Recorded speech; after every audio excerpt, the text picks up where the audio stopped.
Mit navn det er Luna, og jeg er 25 år gammel. Måske så kender du mig fra De Unge Mødre, eller som hende der den crazy langtidsamler, eller som hende der brænder bøger af, eller bare fra SoMe generelt. Jeg er tit vidt omkring. Og det er fordi jeg godt kan lide at talesætte ting og ligesom råbe højt. Og jeg tænker også i dag, at jeg vil lige talesætte noget her. Og det jeg selvfølgelig vil snakke om, så nogle de så tænker, den har vi hørt så mange gange før. Det er amning. Sagen er den, at jeg jo i december 2017 blev landskendt, eller hvad man kalder det, for at amme 3 børn. Jeg var på samtlige nyhedsmedier, fordi jeg var i en artikel i Berlingske, som ligesom fortalte om det her med at amme 3 børn på samme tid. Og det spredte sig jo hurtigt. Jeg var i BT, Ekstrabladet og altså, samtlige nyhedsmedier, og var også i Godaften Danmark og i flere radioprogrammer og snakke om det her. Og jeg er jo så sidenhen kommet med i De Unge Mødre, hvor jeg også har snakket rigtig meget om langtidssamling. Og jeg snakker om det her langtidssamling, og hold kæft, hvor kan nogen bare synes, det er træls at høre på. Men det er jo bare sådan med langtidssamling, at det er noget, jeg synes, vi er nødt til at snakke om. Så jeg tænker, i dag, der skal vi snakke lidt mere om det. Jeg har frem til for nogle måneder siden ammet 3 børn. Jeg ammer ikke længere 3 børn. Jeg har simpelthen endt med at stoppe amningen af de 2 store. Det er der noget, nemlig rigtig mange spørger ind til. Det vil sige, at jeg formåede at amme dem, til de var henholdsvis over 3 og 4 år gamle. Og det er jo allerede for mange bare sådan lidt, wow, alt for store. Vi kender gloserne omkring, det er ulækkert, og det er forkert, og folk ikke kan forstå det. Og jeg forventer heller ikke, at folk skal forstå det. Men jeg håber lidt, at vi ligesom kan komme frem til en eller anden form for fælles respekt for hinanden, og det faktum, at vi ikke gør tingene på samme måde. Jeg valgte, hvis vi skal tage bevæggrundene for mit valg, så valgte jeg at amme 3 børn, fordi at jeg tog sammen med deres far et valg om at få 3 børn på under 3 år.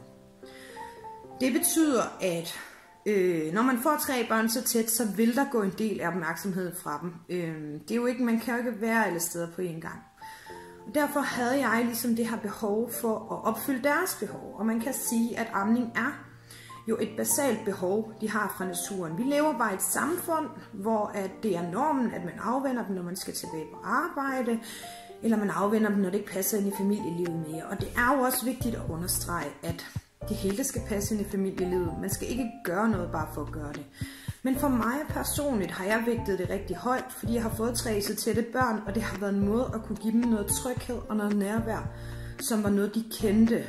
Jeg følte ikke for, at de skulle gå igennem en sorg ved at tog det fra dem, ved at de så fortsat kunne se på deres lillebror blive ammet.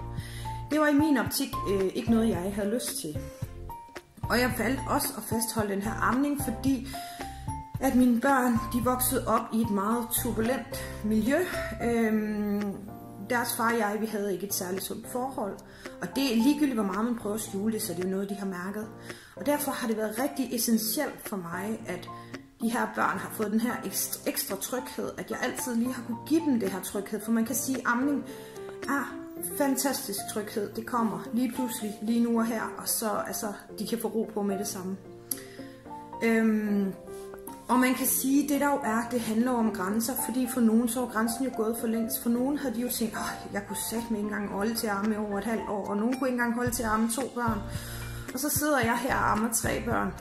Og mine grænser har jo været strukket rigtig langt ud, og det har de gjort, fordi jeg virkelig har vægtet deres behov først. Jeg har virkelig sat mine egne behov til side, fordi jeg har prioriteret at være der for mine børn med det her. Og ja, amning, det kan erstattes. Det er et argument, vi altid hører. Det kan det. Men der er jo ikke nogen, der siger, at det skal erstattes. Hvorfor skal man gå ind og erstatte det, når det fungerer? For det fungerede jo for os. Børnene, de var glade, og det var simpelthen, hvis de var kede af det, det var jo på 0,5, så havde jeg glade børn igen. Så det har jo været et enormt godt redskab, og det har været en enorm god tryghed for mine børn. Og så endte vi jo ligesom der. Og hvis man kan tage historien taget i betragtning, så var det jo ikke fordi, at jeg fødte et barn og tænkte, at jeg skulle være langtidsammer, og jeg skulle amme 3 børn. Fordi jeg vidste jo ikke, hvordan det hele ville gå. Og jeg vidste også godt, inden at jeg fødte, at der havde jeg sgu selv mine fordomme omkring det her med langtidsamling. Fordi det er jo netop det, der er med at langtidsamme og amme flere børn. Det er ikke noget, du ser. Du ser, altså man associerer kun amning med små børn. Du ser det kun, altså offentligt, og hvad folk de deler, det er altid kun små børn. Men faktisk er det her med at amme store børn, det er en rigtig normal ting. Det foregår rigtig mange steder, men det foregår desværre rigtig meget i det skjulte, fordi at folk de har sådan en meget skarp holdning til det. Altså det er jo lige før amning er en større problematik end normeringer af pædagoger. Folk de kan jo fare helt herop over, at man ammer sit store barn. Men så snart det så handler om normeringer og ens børns trivsel henne i vuggestuen eller i skolen, så holder folk bare mund. Og det synes jeg, det er meget eftertænksomt.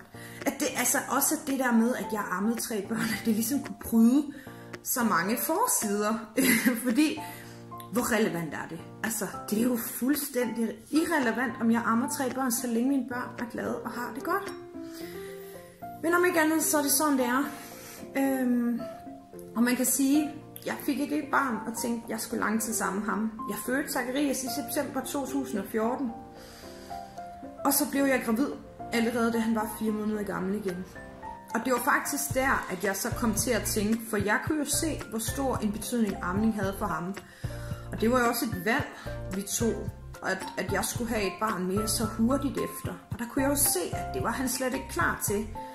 Og op i mit hoved, så hed det sig jo altså, hvorfor skal han straffes, fordi vi tager et valg om, at han skal have en lillebror. Det kunne jeg simpelthen for mig personligt ikke se grunden til. Så det var jo der, jeg begyndte at lære om det, der hed tandemamning, hvor du ammer 2 børn. Og jeg lærte, at det faktisk var noget, der var mange, der gjorde, og noget, man godt kan gøre. Og så i takt med, at Zacharias blev større, jamen, så fødte jeg Felix, og så begyndte jeg at amme dem begge 2 på samme tid. Og det hele, det gik bare op i en højere mening, for jeg stod her med lille bitte Zacharias, som var 1 år gammel og lige blevet storebror, og han kunne jo ikke forstå, hvad det vil sige at blive storebror. Og havde jeg skulle tage amningen fra ham inden, så ville han kunne have set hans lillebror sidde og blive ammet. Og så kan vi jo først begynde at være bekymrede for, at der ville opstå jalousi. Men i og med, at den her amning, det var noget, de havde sammen. Altså jeg husker, hvordan de bare lå og holdt hinanden i hånden. De lå bare side om side og holdt hinanden i hånden, så Ries nussede Felix.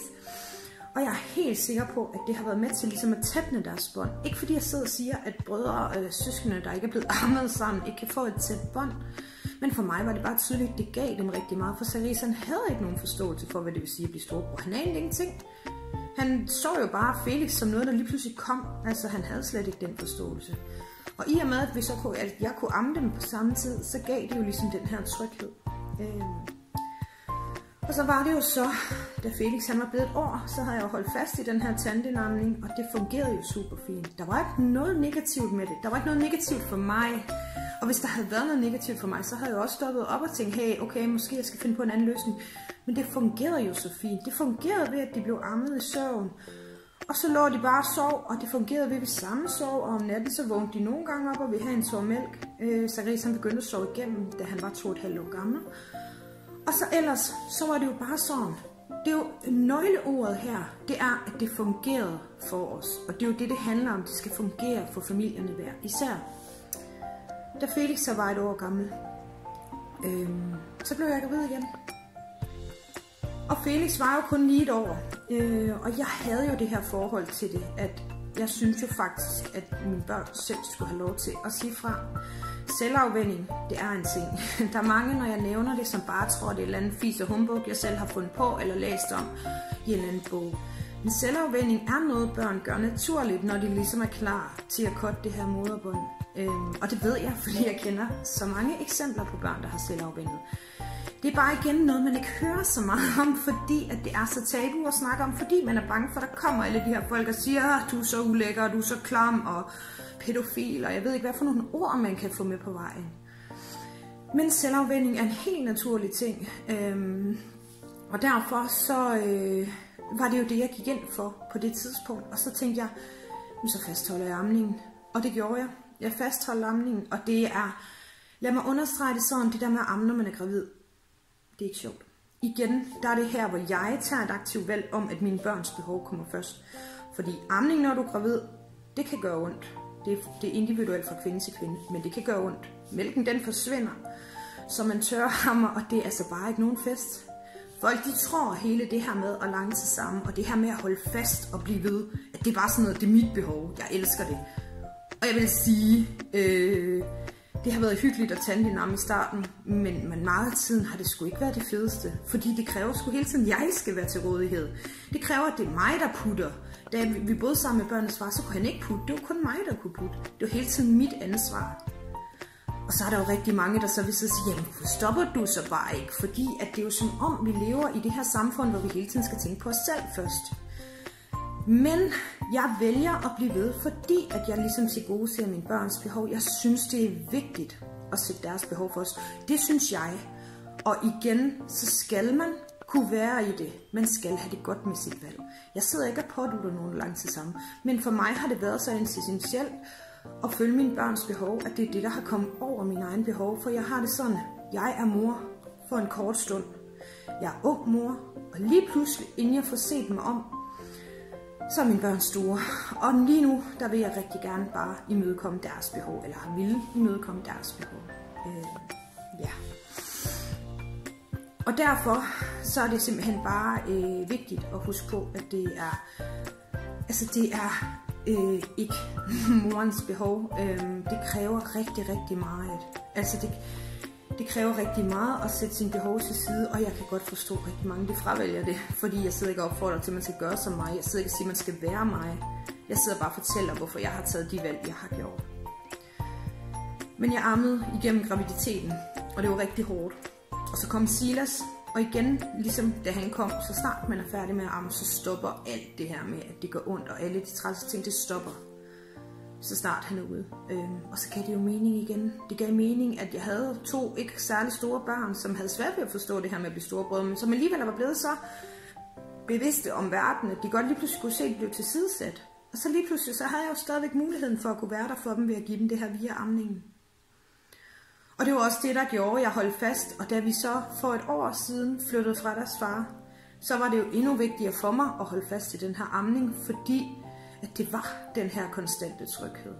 Det var det velkendte, og de blev jo revet ud fra det velkendte. Vi flyttede jo fra en mand, de har boet med hele deres liv, til at det kun var os, og det kan godt være, at det var meget mig, der var på, og de ikke var så vant til, at det hele tiden var deres far, der var på, fordi jeg netop også ammede, og fordi at han måske ikke var så deltagende på grund af arbejde. Men derfor, derfor så var det vigtigt for mig, ligesom at fastholde det her, fordi det var en kæmpe omvæltning for dem. Og så kunne jeg ligesom bibeholde den her tryghed i det her amning, og lade det være en god oplevelse for dem.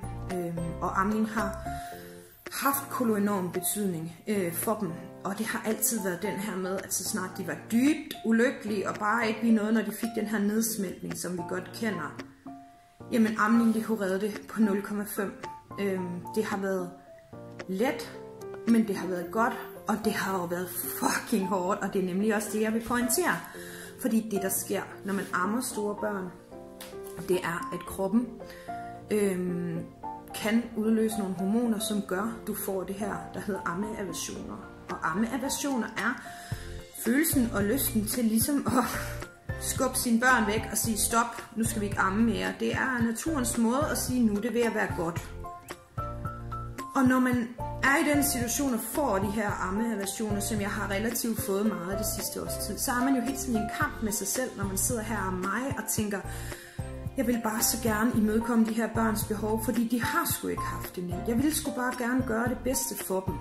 Så sidder man hele tiden med sådan en intern kamp med sig selv om, hvornår er det godt, hvornår er det okay, hvornår er det okay at sige stop. Man har hele tiden det her ønske om at indfri sine børns behov, samtidig med ens krop siger det stik modsatte til en. Og det er faktisk en rigtig svær position at være i. Amning, det er ikke bare lutter lavkage, og slet ikke amning af store børn. Og jeg var i den her position i knap et år, hvor jeg konstant har været i en kamp med mig selv, hvor jeg har sat begrænsninger. Jeg har fundet ud af, at jeg ikke skulle amme dem i søvn, fordi det at amme dem i søvn, det var med til at trigge de her ammeaversioner, og jeg har hele tiden prøvet at finde sådan en middelvej og være i det på, for ligesom stadigvæk at imødekomme mine børns behov, fordi jeg har haft det her ønske om de selvafvindede. Jeg har ikke lyst til at skulle være den, der tager det fra dem. Jeg har været bange for, hvordan de har reageret. Men jeg har jo også bare været bange for, at det hele det så vil blive meget sværere for os, ikke også? Fordi det er det, de har været vant til hele deres liv. Det er det, vi kender. Det er jo det, der har fungeret for vores familie. Og det er sgu altid skræmmende at skulle til at springe ud i noget nyt og gøre noget nyt end det velkendte. Det har folk generelt svært ved. Det har jeg svært ved. Det har alle svært ved. Og når man er enig mor til 3 børn, så er det jo heller ikke bare lige sådan at sige, jeg gør det bare fra den ene dag til den anden, og de her børn, Det er bare ikke så sort-hvidt. Det kræver også nogle ting, fordi jeg skal jo kunne være der for mine børn. Så skal jeg jo også kunne imødekomme dem i deres sorg. Jeg kan jo ikke bare sige, nu stopper jeg med at amme, så må du bare sidde henne i hjørnet og græde de næste 20 minutter. Jeg vil jo gerne være der for mine børn. Så det har været en kæmpe stor kamp for mig. Indtil jeg så til sidst sagde, at det kunne jeg ikke mere. Og jeg valgte at fokusere på mit eget behov, efter at have kæmpet med det i rigtig lang tid. Fordi at det er også vigtigt at huske på sit eget behov. Og det er jo det, der er med det her. Vi har alle forskellige grænser. Vi har alle forskellige behov. Og for at kunne fungere som familie, så skal man lytte til den der. Man skal ikke sidde og kun amme for at amme, hvis det hele er en forfærdelig situation, man befinder sig i, hvis man ikke kan være i det. Hvis det er forfærdeligt træls, og altså, man føler sig ubekvem med det, så skal man ikke, fordi man skal også kunne være til stede for sit barn. Mange tror, at jeg bare har den her agenda om, at langtidssamling er det eneste rigtige. Det er ikke det, der er min agenda. Min agenda er, at der er plads til forskellighed. Fordi ligesom at mødre de bliver shamed for ikke at amme, så bliver mødre shamed for at amme i for lang tid. Og det er ikke sådan, det skal være. Der skal være plads til, at vi alle sammen gør det på samme måde. Der skal være plads til, at man kan oplyse om fordele og ulemper ved begge ting. Hvad der er sundt og hvad der ikke er sundt, og hvorfor. Men der skal jo være plads til, at man tager de valg. Man skal tage de valg på et grundlag, som man synes, der passer ind til ens familie. Jeg har oplevet rigtig mange grumme kommentarer i forbindelse med alt det her med, at jeg står frem med langtidssamling. Og det rører mig ikke, fordi jeg ved, at jeg gør det bedste for mine børn. Jeg har børn, der trives. Jeg har børn, der leger med andre børn. Jeg har børn, der sagtens kan sige farvel og sove andre steder. Mange tror, at langtidssamling er lige med, at man ikke har, altså at man har nogle børn, der konstant sidder hen over en og ikke kan være fra en. Sådan har mine børn aldrig været. Og alle børn er forskellige, for det kan der godt være nogle børn, der ikke er, eller ikke kan. Men alle børn er forskellige, og det er sgu ligegyldigt, om det er amning eller ej. Det, der er vigtigt at understrege, det er, at jeg har taget et valg, fordi det var det, der fungerede for os. Og alle andre skal også tage de valg ud fra, hvad der fungerer som dem. Og det allerfedeste, det vil være, hvis vi bare kunne lære at give plads til hinanden. Hvis vi bare kunne lære at acceptere hinanden for vores forskelligheder. Især i morverdenen, hvor der er så meget pres på hele tiden. For du kan aldrig gøre det godt nok. Du ammer for meget, du ammer for lidt. Du samsover, du ikke samsover. Hele tiden vil der være delte meninger omkring det. Hvis vi nu bare lærte at støtte hinanden op i vores valg. Eller hvis vi så valgte at bruge den her energi, det her ramaskrig, at det faktum, at jeg har ammet 3 børn, det kan skabe, hvis vi nu valgte at lægge den energi i noget relevant. Hvis vi nu valgte at lægge den i de der dårlige nummeringer i vuggestuen, og fokusere på, at vores børn kan få en bedre fremtid. Det ville sgu være helt fantastisk, og jeg synes, det er synd, at folk de kun kan finde så meget energi og engagement til enkelte sager, for det er sgu da skide irrelevant, om jeg ammer 3 børn. Det er da så fuldstændig ligegyldigt, for det er jo ikke noget, der kommer til at gøre andre ondt. Det eneste, der er mærket af det er over vores familie, og for vores familie, der fungerer det. Det var i hvert fald det, jeg ville snakke om, og så håber jeg, at det har sat nogle tanker i gang. Fordi det vigtigste, det er, at der er plads til os alle sammen.